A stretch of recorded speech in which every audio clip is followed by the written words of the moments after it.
బీహార్లో ఉచిత విద్యుత్ పథకం. గృహ వినియోగదారులకు నెలకు 125 యూనిట్ల వరకు ఉచితం.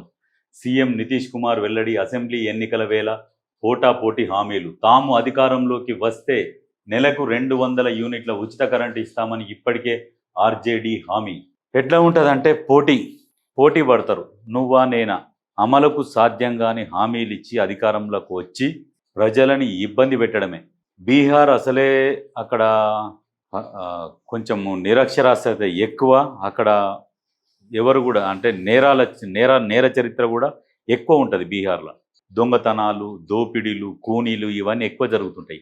అటువంటి రాష్ట్రంలో ఎంతసేపటికి వీళ్ళు ఏం చేయాలంటే రాజకీయ నాయకులు వాళ్లకు చదువులు, కౌన్సిలింగు, విద్య, వైద్యం ఈ రెండే అందించాలి. కానీ ఈ 200 యూనిట్ల కరెంటు ఇది ఉచితంగా ఇస్తాం, అది ఉచితంగా ఇస్తాం అంటే అన్నీ ఉచితంగా ఇస్తే కూర్చొని ఉచితంగా తినుకుంటా ఏం చేస్తారు, లాస్ట్కు ఈ నేరాలు ఎక్కువ చేసుకుంటూ కూర్చుంటారు.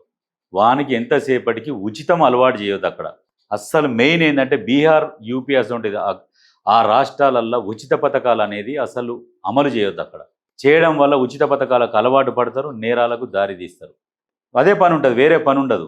యువతలు ఎంతసేపటికి టైం పాస్ చేసే బ్యాచ్ ఎక్కువ ఉంటుంది. అక్కడ ఏం చేస్తారంటే ఒక నేరం చేద్దాము, ఏదైనా ఒకటి చేస్తే ఎంతో కొంత వస్తాయి, సెట్ అయిపోతాం కొద్ది రోజుల వరకు అనే ఆలోచన ధోరణితో ఉంటారు అక్కడ. కాబట్టి ఈ ఉచిత పథకాలు ఒకరేమో 125 యూనిట్లు, ఇంకొకరు 200 యూనిట్లు ఎందుకు అంటే వీళ్ళది కాదుగా సొమ్ము, ప్రజల సొమ్ము కదా.